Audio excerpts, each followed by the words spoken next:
Good morning friends, none भाभी के इस प्यारे से परिवार में आपका बहुत बहुत स्वागत है।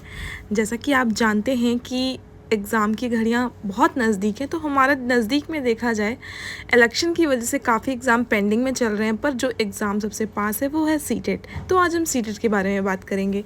और ये देखिए, जो हमारा फर्स्ट स्टडी स्लॉट था वो आज मॉर्निंग में नहीं हुआ था। किसी न किसी वजह से। ऐसा नहीं है कि हम लोग डेली सुबह 3 या 4 बजे उठ जाते हैं, तो हम अपना चेंज करते रहते हैं टाइम टेबल। तो आज का भी टाइम टेबल कुछ चेंज था।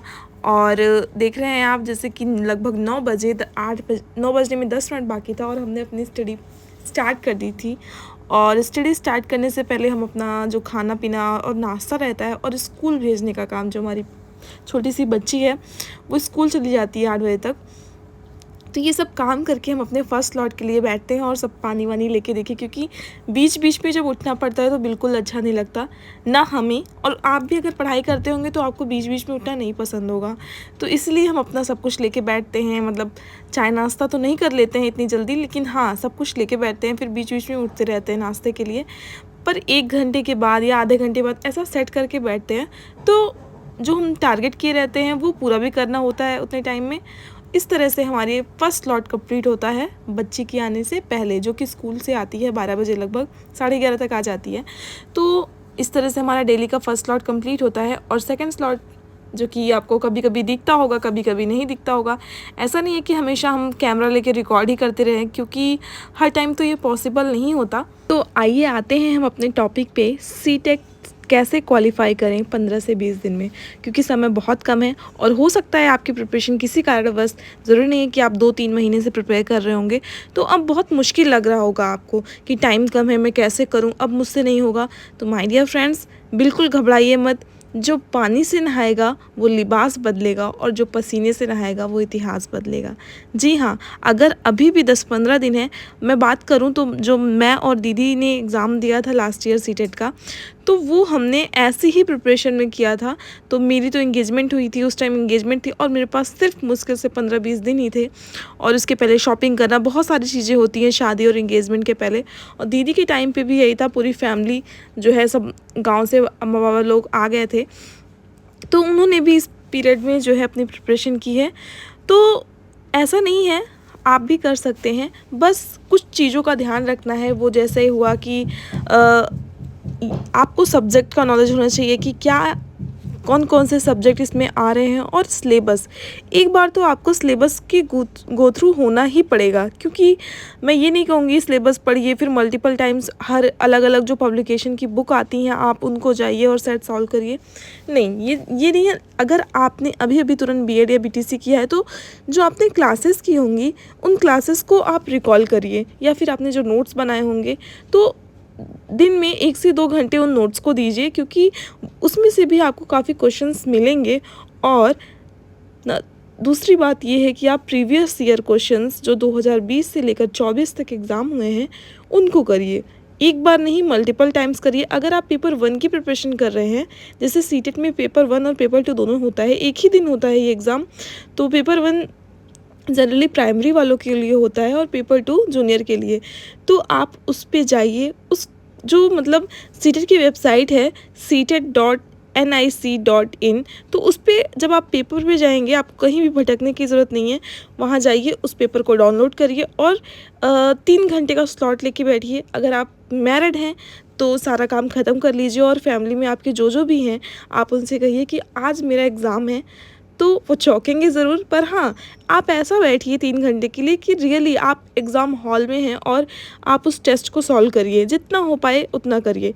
वैसे अच्छी बात तो ये है, हम लोग के टाइम में ये जो एग्ज़ाम था थोड़ा इसमें बदलाव हुआ था कि ये ऑनलाइन मोड में हो गया था। तो ऑनलाइन में दिक्कत ये होती थी, मेरे साथ तो ये हुआ था कि जब मैं पेपर 2 का एग्ज़ाम कर रही थी, जो सेकंड मीटिंग में था, तो उस टाइम मुझे वॉमिटिंग होने लगी, क्योंकि स्क्रीन टाइम, हो सकता है कि आपका पेपर दूर गया हो तो आप स्क्रीन टाइम इतना देर तक देंगे फर्स्ट पेपर के लिए, फिर सेकंड पेपर तो हो सकता है आपकी तबीयत ख़राब हो जाए। लेकिन जो ऑफलाइन पेपर होता है वो बेस्ट होता है, वो आँखों पे जोर नहीं डालता। तो ये अच्छी बात है कि उन्होंने पेपर को ऑफलाइन मोड में कर दिया है। और इसके जो क्वेश्चंस होते हैं बात करें जो पेडागॉजी होती है वो काफ़ी लेंदी होती है। अगर आप एक बार पढ़ेंगे तो हो सकता है आपको समझ में ना आए। तो इसलिए जो आपके बाकी कुछ, जैसे अब सीडीपी के 15 क्वेश्चन पेडागॉजी के हैं और 15 नहीं, तो आपको पेडागॉजी के लिए टाइम निकाल के रखना ही पड़ेगा। क्योंकि अगर आप सोचें कि जितना टाइम आप उधर 15 क्वेश्चन को दे रहे हैं उतना ही इधर देंगे, तो ऐसा नहीं हो पाएगा। क्योंकि पेडागॉजी टाइम टेकन होती है, चाहे वो मैथ की हो चाहे सीडीपी की हो।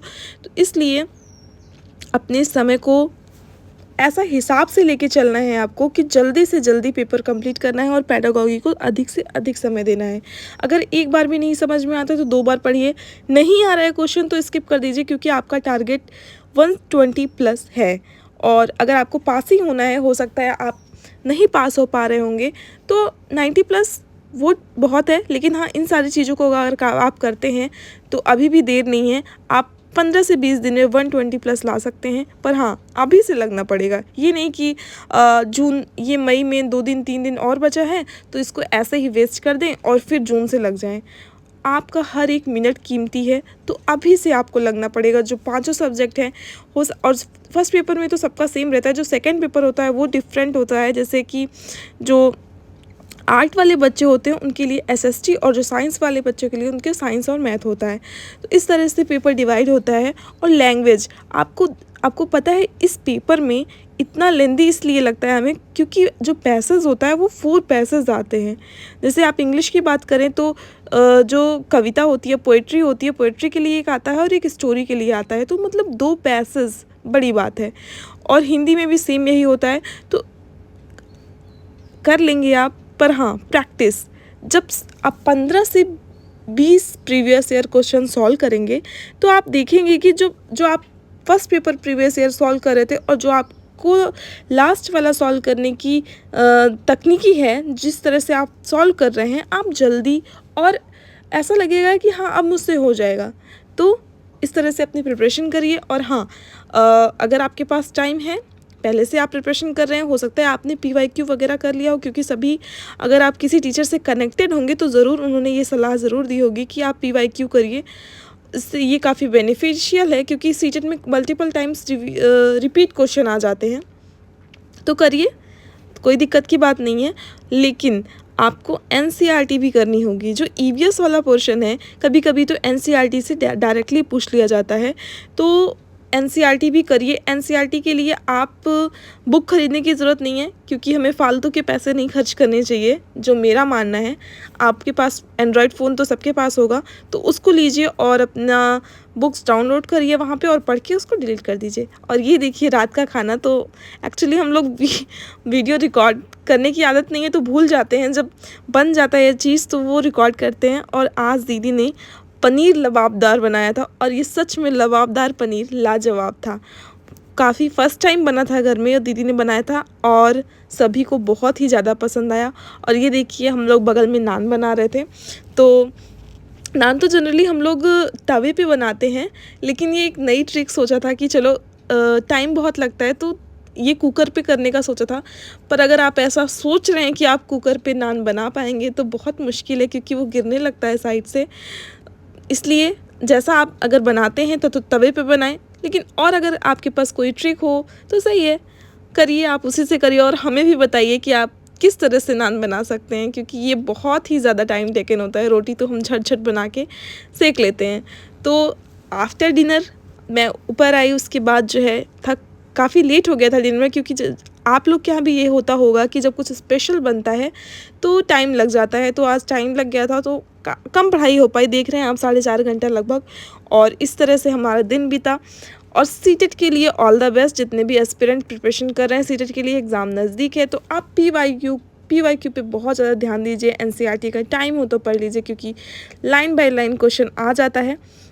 अच्छी बात यह है कि नेगेटिव मार्किंग नहीं है, मोड ऑफलाइन है, और अपने टाइम को आपको ही मेंटेन करके चलना है। इसलिए बिना किसी लापरवाही के साथ लग जाइए फ्रेंड्स, आप कर सकते हैं।